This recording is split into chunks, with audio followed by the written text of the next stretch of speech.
이렇게 사순절 귀한 시간에 부족한 종을 또 불러주셔서 감사합니다.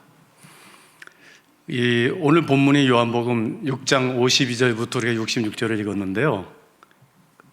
이 본문이 이렇게 시작하고 있죠. 그러므로 유대인들이 서로 다투었다. 유대인들이 서로 다투었다라는 도입문으로 이제 본문이 시작되는데요. 그래서 다투었다 하는 것은 몸싸움했다 그런 것이 아니라 여기 헬라에 보니까 막소마이, 그러니까 말다툼했다. 큰 논쟁이 일어났다. 이제 그런 의미겠죠. 도대체 무슨 논쟁이며 왜 지금 이들이 싸우고 있을까요? 그 요한복음을 우리가 읽어보면은 총 21장으로 구성되어 있는데요. 요한복음에는 예수님의 기적의 이야기들이 많이 기술되어 있습니다.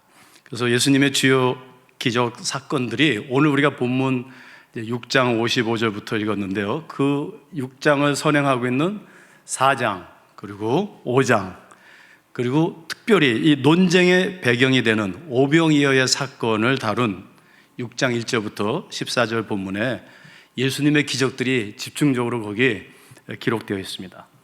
그러니까 4장에 가보면은 여러분들 잘 아시는 사마리아의 여인을 만나시죠. 우물가에서 그 예수님을 만난 사마리아 여인이 그 예수님이 메시아인 것을 깨닫게 되고 그 기적을 보고선 동네에 가서 예수 그리스도를 증언하고 그래서 많은 사람들이 예수님에 대해서 알게 되고 예수님을 믿게 됩니다.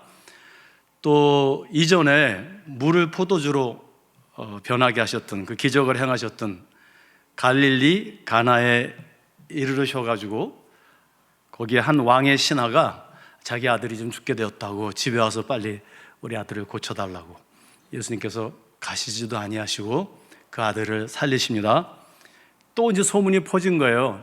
야, 예수라는 사람 기적을 일으키는 자, 초인간, 초자연적 기적을 일으키시는 분, 표적을 행하시는 분, 소문이 막 퍼집니다.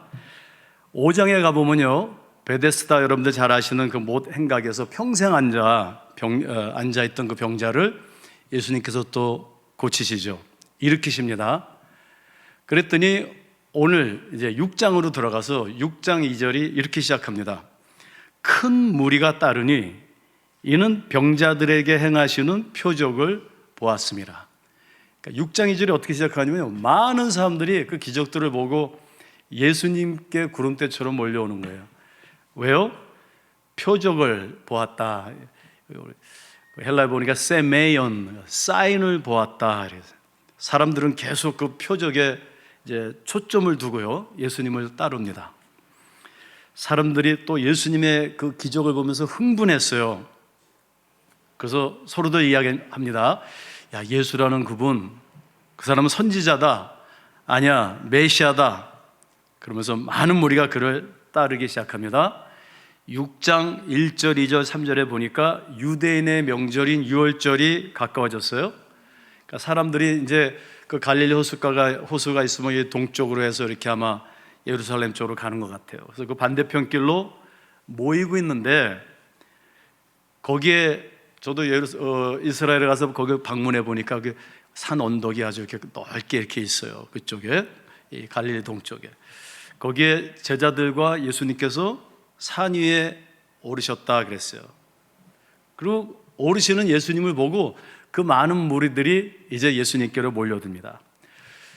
그리고 예수님께서 하시는 말씀에 이제 귀를 기울이겠는데 이게 웬일입니까? 거기서 예수님께서 또 한 번의 큰 기적을 일으키십니다. 오늘 우리 6장의 배경이에요. 한 소년이 가지고 온 보리빵 5개와 생선 2마리, 그죠? 그 보리빵 5개와 생선 2마리로 남자 수만 따져도 5,000명이 넘는 그 많은 사람들을 먹이시죠. 그러니까 사람들이 더 열광합니다. 더 많은 사람들이 예수님께 이제 몰려오고 있어요. 그런데 요한복음 1장부터 이렇게 점진적으로 읽어 나가 보면은 점점 무리들이 많아지고 있어요. 예수님을 따르는 무리들이. 그리고 예수님께서 굉장히 이제 유명해지십니다. 그런데 6장 16절에서 21절에 보니까 예수님께서 밤에 그들이 자꾸 몰려오니까요, 또 예수님을 왕으로 삼으려고 하였더라 그랬어요. 그러니까 예수님께서 그것을 피하셔서 그곳 반대편에 있는 가버나움으로 조용히 피하십니다. 그죠? 근데 본문을 보면은 예수님께서 갈릴리 호숫가를 바다를 걸으셨다 그러죠. 바다 위를 걸어가십니다. 더 놀라운 일이죠. 벌써 소문이 막 퍼졌을 거예요. 야, 초물리적인 기적을 행하시는 분, 그걸 목격하고 또 그걸 들은 사람들이요, 이제는 극성맞게 그냥 배를 타고 예수님 가신 그 갈릴리 반대편 가버나움까지 배를 타고 예수님을 또 따라간 거예요. 그리고선 그 기적을 목격하고 모인 무리들이, 소문을 들은 예루살렘 시민들이 모여서 자기네들끼리 논쟁이 일어난 것입니다. 도대체 이 예수가 누구냐? 이 기적을 행하는 예수가 누구냐? 요한복음 7장 40절에서 이유를 쭉 보면요, 어떤 이는 그 예수는 선지자라고 하고요, 어떤 사람은 그 사람은 이스라엘을 해방시킬 메시아야. 또 어떤 이들은 야, 그 갈릴리촌, 그 촌동네에서 어떻게 메시아가 올 수 있냐고, 그 사람 그냥 목수 아들 아니냐고. 마가복음 3장 21절 22절에 보면요, 예수님의 친족들은 그가 미쳤다 그래요. 그 식구들은 예수가 미쳤다. 그 시대의 지식인들, 또 서기관들, 종교인들은 그 예수가 왕 귀신에 들린 사람이다, 이렇게 이야기를 하죠. 우리가 이제 사신조를 맞이해서 또 부활절을 앞에 두고 있는데, 과연 예수님은 누구실까요? 그죠? 이러한 논쟁은 오늘까지 지속하고 있지 않나 생각이 듭니다. 그 예수, 그 사람 그냥 갈릴리 촌 사람 아니야? 유대인들의 그 혁명가가 아니었나? 정치꾼이 아니었나? 못 배운 사람이잖아. 기독교라는 이단 종교를 세운 사람 아니야? 전설적인 인물 아니야? 혹시 후대 사람들이 만들어낸 신화가 아니야? 2000년 전에 그 논쟁이 지금도 계속 이렇게 지속되고 있죠. 이 오늘 본문은요, 오병이어의 이제 이 기적이 일어난 이후에 또 예수님께서 갈릴리 반대편 가버나움으로 걸어가신 이후에 그 예수님께서 하신 말씀을 둘러싸고요, 유대인들이 논쟁을 벌이는 내용을 담고 있어요. 6장이요. 자, 오병이어의 기적을 경험한 무리가 예수님을 이제 왕으로 삼으려고 하죠. 그래서 예수님께서 이제 조용히 갈릴리 바다 위를 건너편으로 가셨잖아요. 그러니까 사람들이 흥분해가지고요, 24절, 25절에 보니까 모두 다 배를 타고 가버나움까지 따라왔어요. 그리고 예수님께로 온 그 무리를 보시면서 가버나움에서 예수님께서 무리에게 26절에서 이러한 말씀을 하십니다. 너희가 나를 찾는 것은 표적을 본 까닭이 아니요 떡을 먹고 배부른 까닭이로다.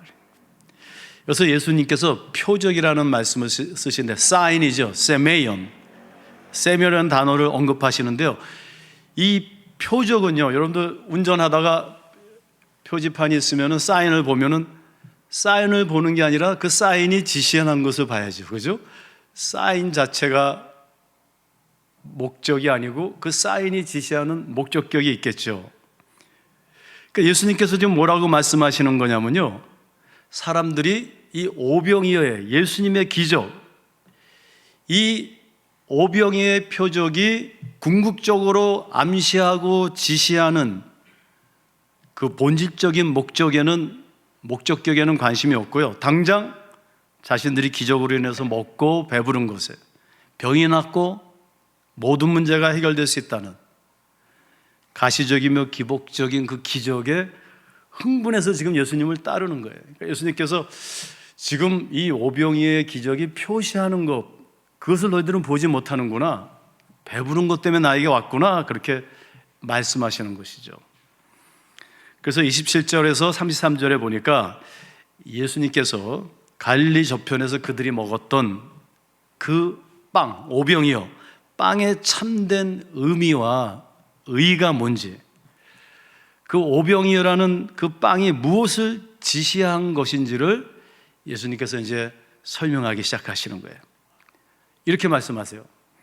너희가 먹은 그 기적의 빵은 내가 아버지 하나님께서 인치신 자임을 보여주기 위한 표적이었다. 그 빵이 중요한 게 아니라 그 빵이 바로 나를 가리키는 것이었다. 내가 하나님 아버지의 인치신 자이심을 보여주기 위한 표적이었다. 따라서 너희는 당장, 지금은 잠깐 배는 부르지만 썩을 빵을 위해서 일하지 말고, 그래서 나를 찾지 말고 그 빵이 지시하는 진짜 빵, 즉 영생을 주는 빵을 위해서 너희들이 일하라. 예수님께서 그렇게 말씀하시죠. 여러분들, 유대인들이요, 이 말씀을 듣고 좀 헷갈립니다. 도대체 무슨 말을 하시는 거지, 예수님께서? 아니, 그 빵이 또 다른 빵을 지시한다고? 좀 헷갈리지만 귀가 번쩍했어요. 왜요? 영생을 주는 빵이라고 하셨거든요. 그러니까 한 번만 먹어도 영원히 배가 안 고픈 빵이 있어? 신기한 빵인데 모두 그러한 빵을 위해서 일하고 싶은 거예요. 그래서 28절에 보니까 무리가 예수님께 다시 질문합니다.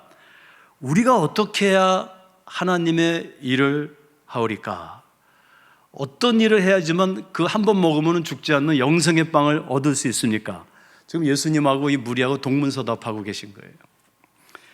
하나님의 일에 관심이 없어요, 이 사람들은요. 그것이 아니라 영생을 주는 빵에 관심이 있어요. 예수님께서는 자주 땅을 팔아서 천국을 사라 그랬는데 이 사람들은 천국을 빨리 팔아서 땅을 사고 싶어요.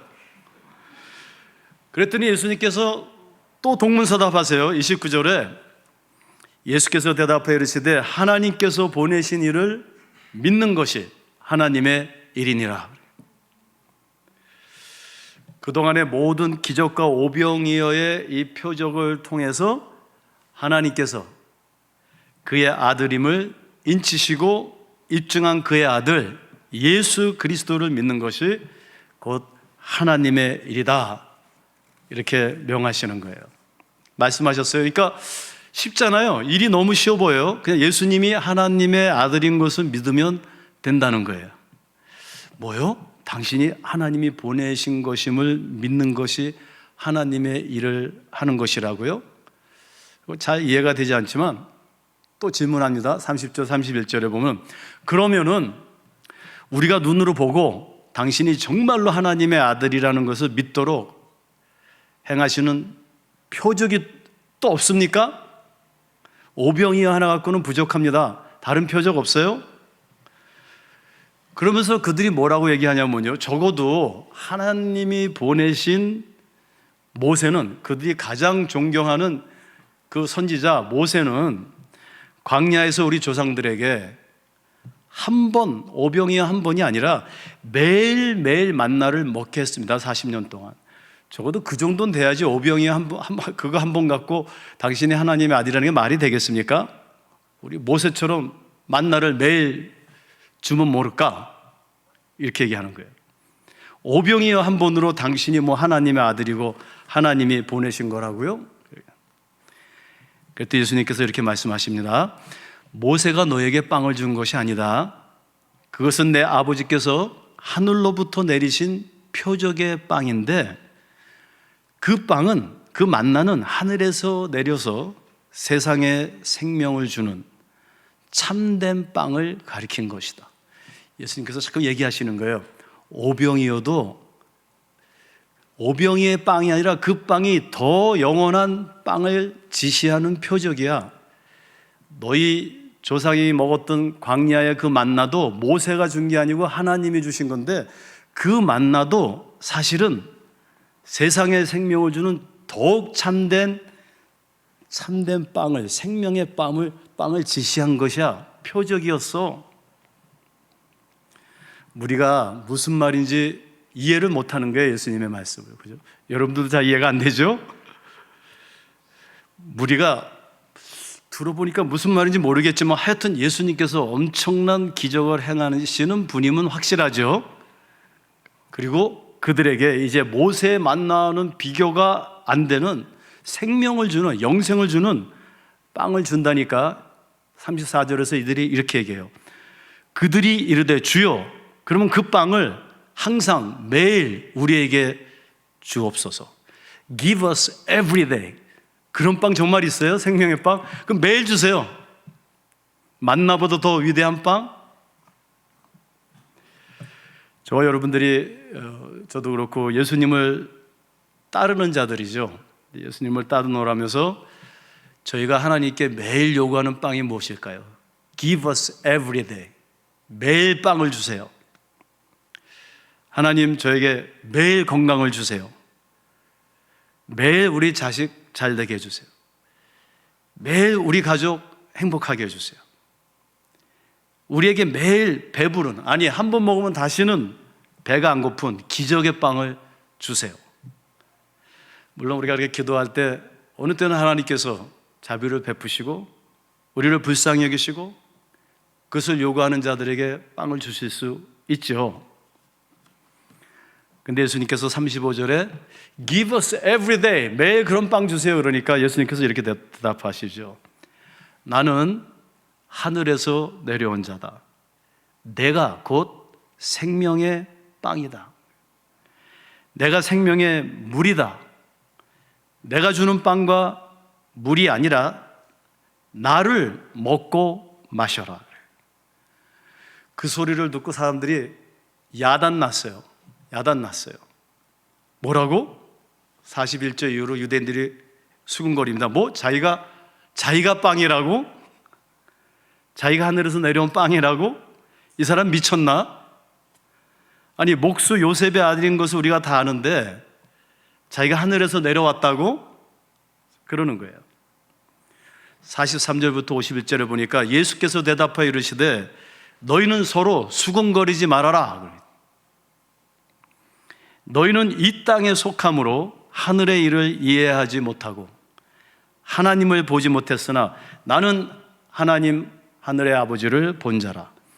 너희 조상들은 광야에서 만나를 먹었어도 죽었거니와 나는 하늘에서 내려온 빵이니 사람으로 하여금 먹고 죽지 아니하게 하는 것이니라. 사람이 이 빵을 먹으면 영생하리라. 이렇게. 그러므로 오늘 본문 52절을 이제 시작합니다. 그러므로 유대인들이 서로 말다툼하여 이르되, 오늘 본문이 이렇게 시작한 거예요. 예수님께서 나를 먹어라 그러니 유대인들이 서로 말다툼하여 이르되 이 사람이 어찌 능히 자기 살을 우리에게 주어 먹게 하겠느냐. 그래서 논쟁이 일어나는 거예요. 그랬더니 예수님께서 더 황당한 말씀을 하세요. 예수께서 이르시되 내가 진실로 진실로 너에게 이르노니 인자의 살을 먹지 아니하고 인자의 피를 마시지 아니하면 너희 속에 생명이 없느니라. 우리가 생명을 얻기 위해서 매일 빵을 먹고 있는데요, 예수님께서는 나를 먹어야지 너희들에게 생명이 있다 이렇게 얘기를 하시는 거예요. 56절 57절을 보니까 내 살을 먹고 내 피를 마시는 자는 내 안에 거하고 나도 그의 안에 거하나니 살아계신 아버지께서 나를 보내심에 내가 아버지로 말미암아 사는 것 같이 나를 먹는 그 사람도 나로 말미암아 살리라. 뭐 사람의 살과 피를 먹고 마시라고? 여러분들 오경에서 이 토라에서 율법에서 창세기 9장 4절부터 시작해서 토라의 모든 제의에서 특별히 레위기 17장에 가면은 제일 핵심적으로 명시된 것이 뭐냐면요, 피 있는 고기를 먹지 말라는 금지법이에요. 그런데 사람의 고기와 피를 먹고 마시라고? 가장 큰 범죄고요, 신성모독죄예요. 아니 미친 거예요 저 사람이. 무리뿐만 아니라 그동안 예수님을 가까이서 따라다녔던 제자들도요 그 말씀을 들었어요. 자기 스승이 하신 말씀을, 랍비가 하신 말씀을. 6장 60절에서 뭐라 그래요? 제자 중에 여럿이 듣고 말하되 이 말씀은 어렵도다. 누가 들을 수 있느냐? 아니 왜 우리 선생님은 저렇게 불상식한 말을 하실까? 좀 유식하게 하시지. 아니 자기 살을 먹고 피를 마시라니. 61절에 보니까 예수께서 스스로 제자들이 이 말씀에 대하여 수군거리는 줄 아시고 이르시되 이 말이 너희에게 걸림이 되느냐? NIV 영어 성경 보니까 Does this offend you? 이거 offend 돼? 내 말이 거스리니? 불편해? 받아들일 수 없어? 그 헬라의 원문에 보면 투토후마 스칸달리제이, 그래요. 여기서 스칸달리제에서 헬라에서 스캔들이 나온 거죠. 그래, 내가 말한 것이 엄청난 스캔들이네. 불편해, 거슬려. 이 스칸달리제라는 동사를 여러분들 사전에서 헬라 사전에 찾아보니까 믿음으로부터 떨어지게 하다 그래요. 내가 한 말이 너에게 걸림이 되느냐? 내가 한 말 때문에 너희가 오히려 불편해서 불신하느냐? 여러분들, 예수님께서 그냥 나는 너희들에게 선하게 사는 방법을 가르쳐 줄게. 어떤 도덕적인 삶에 대해서, 윤리에 대해서, 사회적 정의에 대해서 잘 먹고 잘 사는 법을 가르쳐 주셨으면 스캔들이 안 됐겠죠. 철학이나 과학이나 도덕을 가르치는 선생이라면 별 문제가 없었겠죠. 예수님께서 혹시 나는 그 신의 특별한 은총을 입어서 이렇게 너희들이 부정할 수 없는 기적을 행하는 하나님이 보내신 선지자다, 이렇게 얘기했어도 사람들이 별 문제 없었을 거예요. 근데 예수님께서 지금 이렇게 말씀하시는 거예요. 나는 하나님의 아들이다. 아버지와 나는 하나이다. 나는 하나님이다.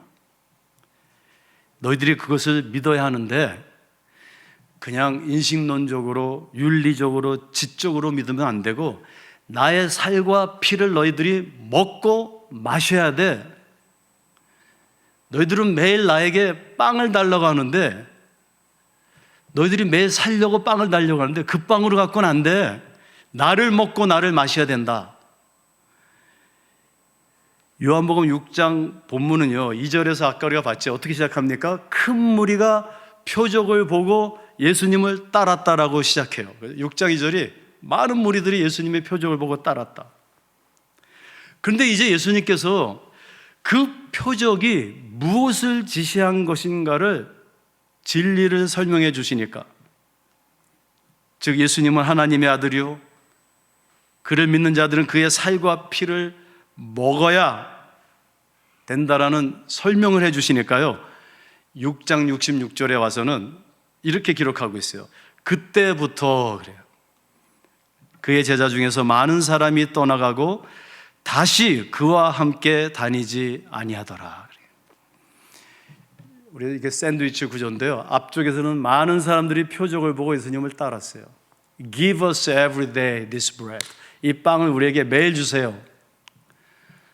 근데 그 빵이 무엇을 의미하는지 가르쳐 줬더니 그때서야 그 순간부터 사람들이 그를 떠나고 다시 그와 함께 다니지 아니하더라.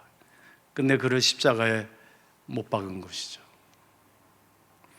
여러분들, 저와 여러분들이 예수님을 지적으로 알고, 저도 한때는 과학을 하고 그래서 신학교에 가서 좀 지적으로 이 성경을 이해하려고 얼마나 노력했는지 몰라요. 교수님이 페이퍼 5장 쓰라면 정말 50장 쓴 적도 있어요. 한 권 읽으라면 정말 2권 읽고 3권 읽고 10년, 15년 지적으로 이해하려다가 결론은 머리 빠진 것밖에 없어요. 여러분들, 예수님을 지적으로 알고 그의 가르치심에 따라 윤리적인 삶을 우리가 지향하고 또 그가 주는 빵을 매일 추구하며 누리면 된 것이지, 그가 우주 만물을 창조하신 하나님이심을 우리가 믿어야 되고 그의 살을 먹고 그의 피를 마셔 그와 하나가 되어 그분처럼 살아야 돼? 예수님께서 그래야 돼. 근데 이 말이 너희들에게 불편하냐? 불편해? 내 말이 거스리니? 이렇게 말씀하시는 거예요. 너무 극적이지 않아요?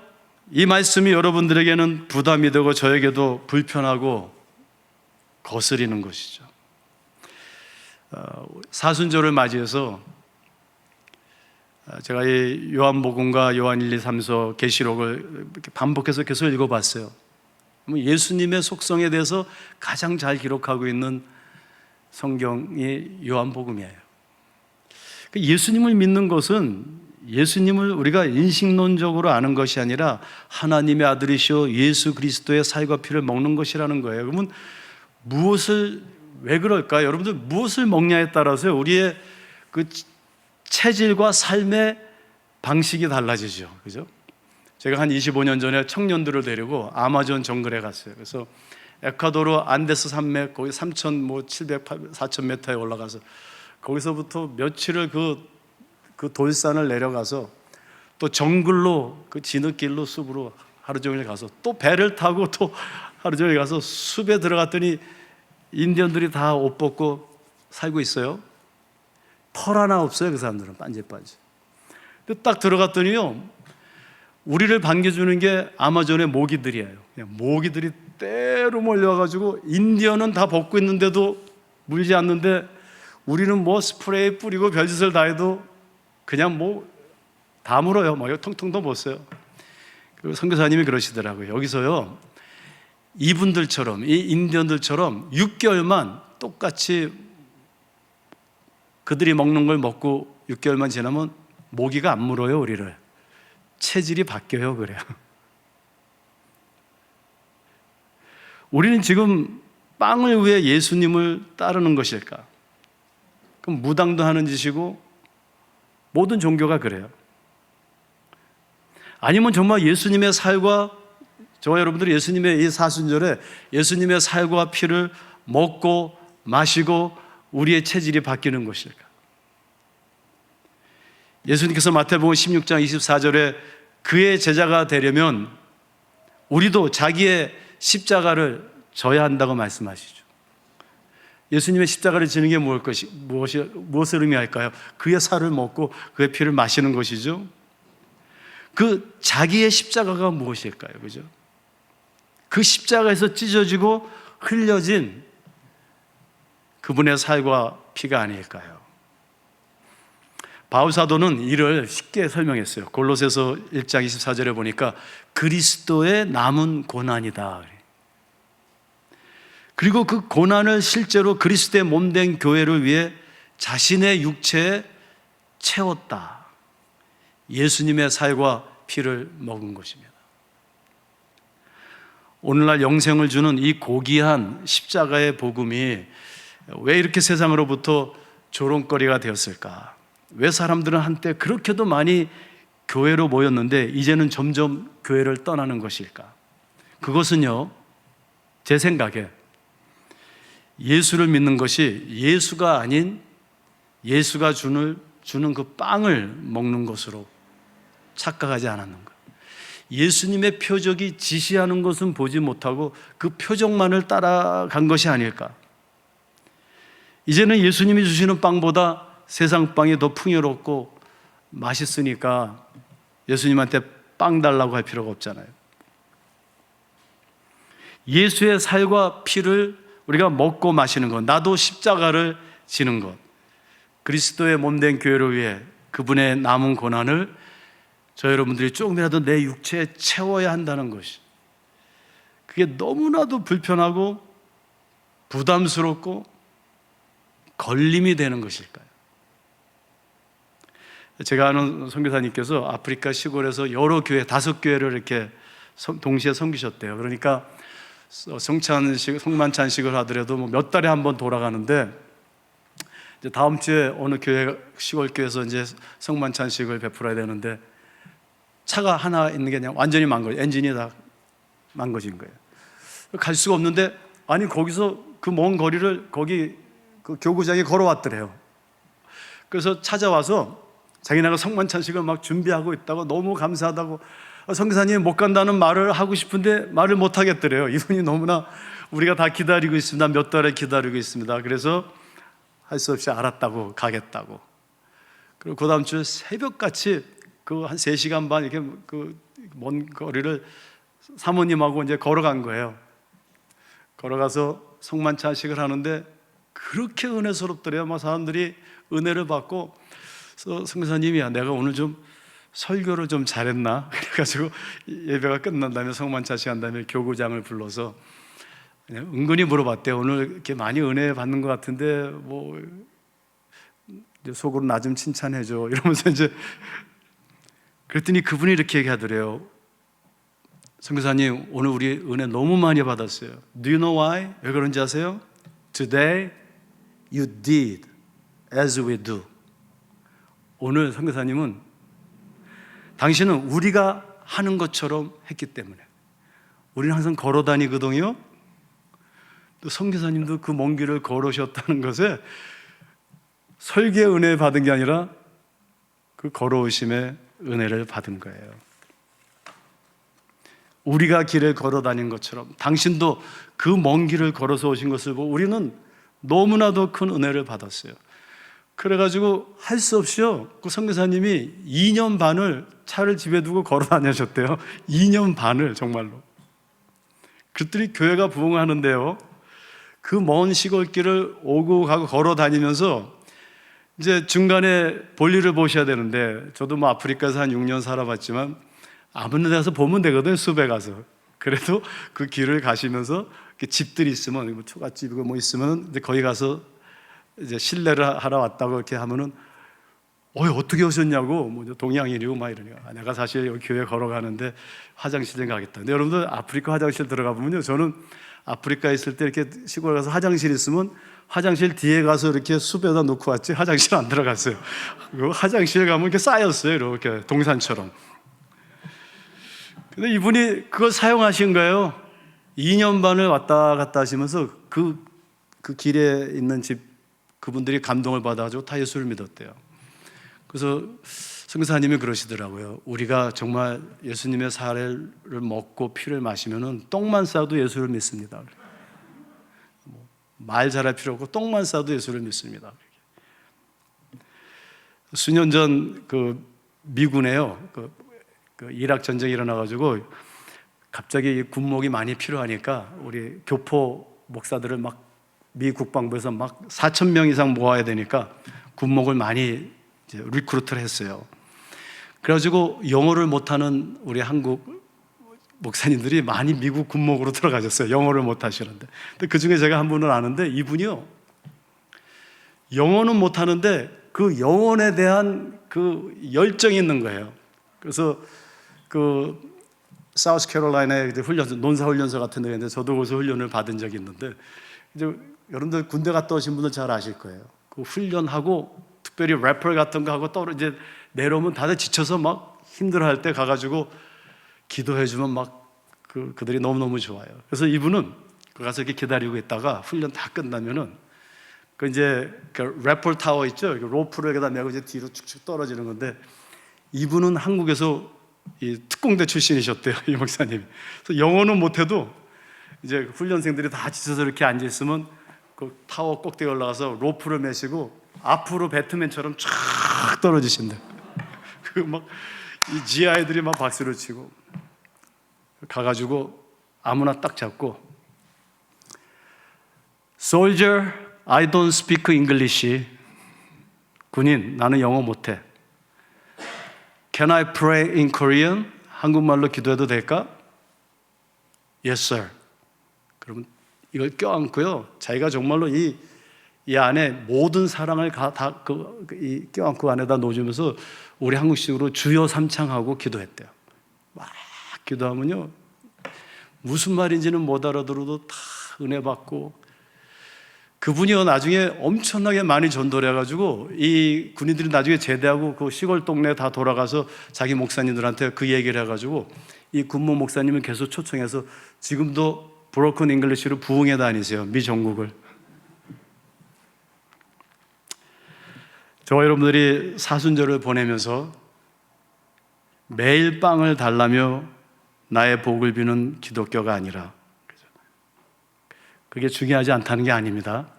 근데 기독교의 본질은 아니라는 것이, 저와 여러분들이 한 영혼을 위해 험하고 힘들더라도 먼 길을 같이 걸어가지고 여러분들의 가정에서 아내에게, 남편에게, 자녀에게, 이웃에게 가장 가까운 분부터 우리가 그들을 위해서 그리스도의 남은 고난을, 예수 그리스도의 살과 피를 먹고 마시며 말재주가 아니라 높은 곳에 올라가서 내 몸을 던지고 그리고 세상의 지진 자들을 진심으로 껴안고 섬긴다면 얼마나 아름다울까요?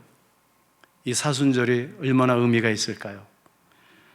예수님의 살과 피를 먹고 마셔서 우리의 체질이 바뀌는, 제가 우리 학생들한테 항상 그래요. 우리 그리스도인들은 편한 불행을 살면 안 되고 불편한 행복을 살아야 돼. 우리가 불편하지만 행복할 때, 몸은 지치지만 마음이 기쁠 때, 그것이 예수 믿는 것이 아닐까. 불편한 행복을 누리시는 성도 여러분들 되시기를 주님의 이름으로 기원드립니다. 다 같이 기도하겠습니다. 하나님, 저희는 표적을 따라 주님께 매일 빵을 요구합니다. 저희들을 불쌍히 여기사 은혜를 베푸사 저희들의 믿음을 주시고 이 귀한 주님의 고난을 기억하는 사순절을 보내며 주님의 살과 피를 먹고 마시며 우리 모두 작은 예수가 될 수 있도록 축복해 주시옵소서. 예수님의 이름으로 감사하며 기도드립니다. 아멘.